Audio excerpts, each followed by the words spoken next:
C'est que tu es trop honnête, tu ne sais pas mentir. D'une manière ou d'une autre, nous vendons tous quelque chose. Tu ne peux pas vendre et être timide. Ces deux-là ne s'entendent pas.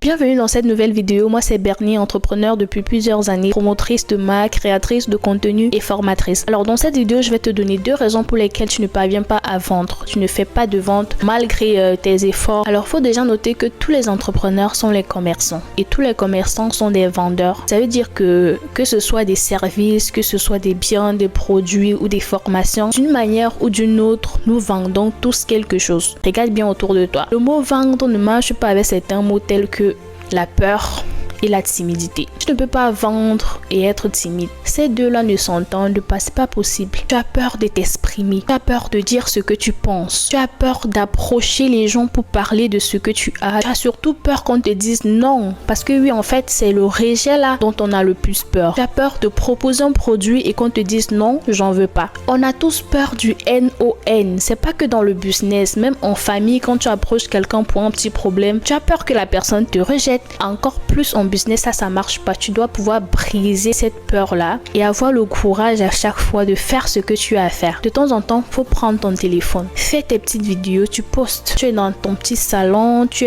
n'es qu'avec ton téléphone. Si tu as peur de discuter avec ton téléphone, comment tu feras quand tu seras face à une foule, quand tu seras face à une grande salle? Certes, au départ, ça sera pas facile. C'est quelque chose que tu peux travailler petit à petit. Tu prends le téléphone, tu fais des petites vidéos, tu postes. Au départ, tu vas te dire non, mais personne ne like mes vidéos, ça veut dire qu'elles sont tous pourries. Mais non, et au fur et à mesure, tu vas voir que tu vas pouvoir assumer, tu vas pouvoir t'exprimer, oser proposer des services sans pour autant se préoccuper de ce qui adviendra des réponses négatives. Ça, on s'en fout. La deuxième raison pour laquelle tu ne fais pas de vente, c'est que tu es trop honnête. Tu ne sais pas mentir. Ah oui, tu es chrétienne, tu es musulmane, tu vas te dire non, c'est pas possible. Pour être un bon vendeur, souvent, il faut être un bon menteur. Je crois que ça aussi, tu as certainement déjà entendu parler. Et c'est vrai, il ne s'agit pas de raconter n'importe quoi aux gens pour les tromper, non. Il s'agit juste de pouvoir vanter ton produit, donner de la valeur à ton produit en exagérant un peu si possible, mais sans toutefois en faire trop et sans raconter n'importe quoi. Je vais te prendre un exemple simple. Tu es peut-être un vendeur de téléphone. Il y a un client qui t'approche et te dit, moi je veux un super téléphone avec une très belle autonomie. Et toi, entre-temps, tu as un petit téléphone là de disons